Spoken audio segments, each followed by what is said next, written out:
आज हम लोग पढ़ेंगे improvement in food resources chapter के मल्टीपल चॉइस क्वेश्चंस को।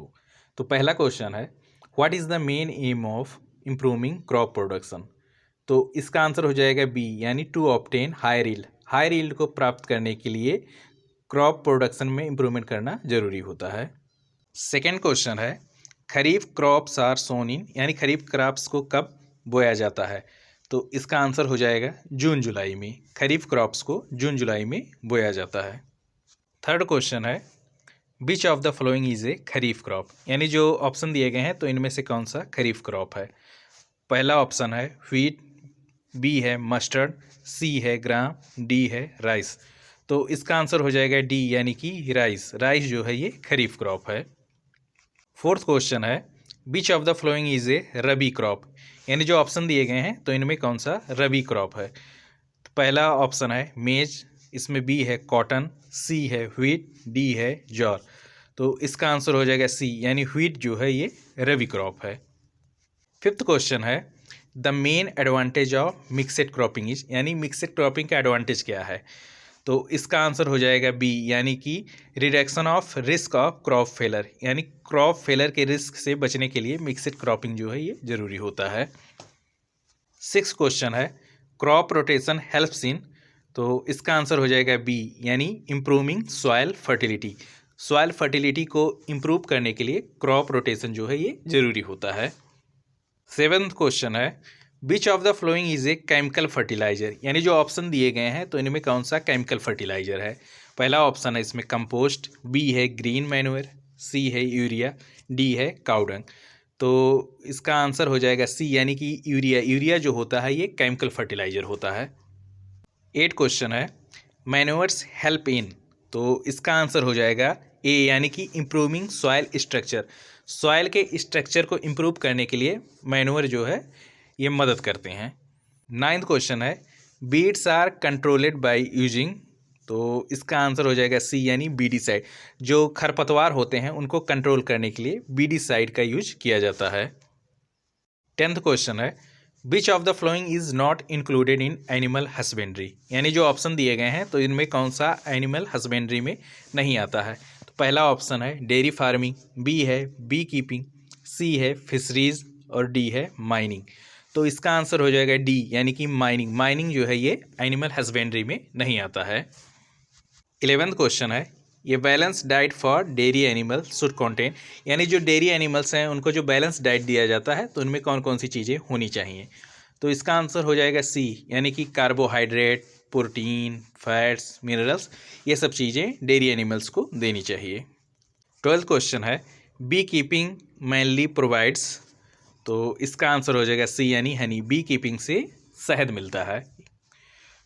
13 क्वेश्चन है, फिशरीज इज रिलेटेड टू, तो इसका आंसर हो जाएगा बी, यानी फिश प्रोडक्शन से रिलेटेड होता है फिशरीज। 14 क्वेश्चन है, disease resistant crop varieties are developed by, तो इसका आंसर हो जाएगा सी, यानी क्रॉप वैराइटी इम्प्रूवमेंट। 15 क्वेश्चन है, HYB स्टैंड्स फॉर, यानी HYB का फुल फॉर्म क्या होता है। तो इसका आंसर हो जाएगा ए, यानी high yielding variety. Next question है, which practice includes the use of good quality seeds, तो इसका आंसर हो जाएगा बी, यानी क्रॉप वैरायटी इम्प्रूवमेंट। 17 क्वेश्चन है, विच nutrient is mainly required for plant growth, यानी प्लांट ग्रोथ के लिए कौन सा न्यूट्रिएंट मेनली इसकी ज़रूरत पड़ती है। तो इसका आंसर हो जाएगा ए, यानी कि नाइट्रोजन।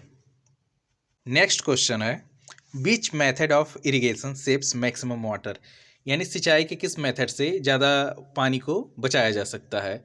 तो इसका आंसर हो जाएगा सी, यानी ड्रिप इरिगेशन से मैक्सिमम वाटर को सेव किया जा सकता है।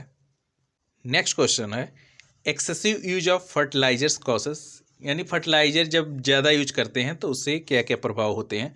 तो इसका आंसर हो जाएगा बी, यानी सॉयल एंड वाटर पोल्यूशन। तो इससे सॉयल और वाटर पोल्यूशन होता है।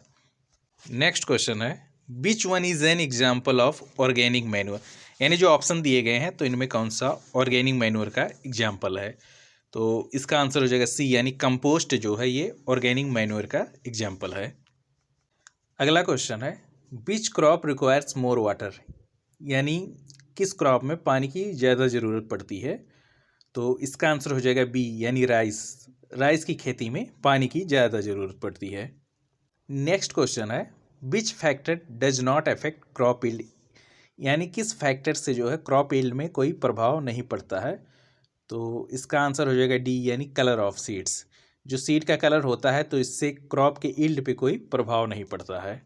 23rd क्वेश्चन है rearing of silk worm is called, तो इसका आंसर हो जाएगा सी यानी sericulture. Rearing of silk worm को सेरीकल्चर कहते हैं। 24 क्वेश्चन है which animal is mainly reared for wool, यानी किस जानवर को मेनली ऊन के लिए पाला जाता है। तो इसका आंसर हो जाएगा सी यानी कि भेड़। भेड़ को ऊन के लिए पाला जाता है। अगला क्वेश्चन है poultry farming is related to, तो इसका आंसर हो जाएगा बी यानी यग एंड मीट प्रोडक्शन। जो पोल्ट्री फार्मिंग है ये यग और मीट प्रोडक्शन से रिलेटेड होती है। 26 क्वेश्चन है which disease commonly affect poultry birds, यानी कौन सी बीमारी ये पोल्ट्री बर्ड्स को अफेक्ट करती है। तो इसका आंसर हो जाएगा सी यानी रानीखेत डिसीज। ये पोल्ट्री में होने वाली बीमारी है। 27 क्वेश्चन है कंपोजिट फिश कल्चर मीन्स, यानी जो कंपोजिट फिश कल्चर है तो उसका मतलब क्या होता है। तो इसका आंसर हो जाएगा सी यानी rearing different species of fish together. Different type की फिश को एक साथ पालना, इसी को कंपोजिट फिश कल्चर कहते हैं। 28 क्वेश्चन है which fish is a surface feeder, तो इसका आंसर हो जाएगा बी यानी कैटला। कैटला जो होती है ये सरफेस फीडर होती है। अगला क्वेश्चन है which fish feeds at the bottom, यानी कौन सी मछली बॉटम में फीड करती है। तो इसका आंसर हो जाएगा सी यानी मृगाल जो होती है ये बॉटम फीडर होती है। अगला क्वेश्चन है which practice prevent soil erosion, तो इसका आंसर हो जाएगा सी यानी कि क्रॉप रोटेशन। क्रॉप रोटेशन से सॉइल इरोजन को रोका जा सकता है। तो ये वीडियो आप लोग को अच्छा लगा है तो ज़्यादा से ज़्यादा चैनल को सब्सक्राइब करिए, वीडियो को लाइक करिए। धन्यवाद।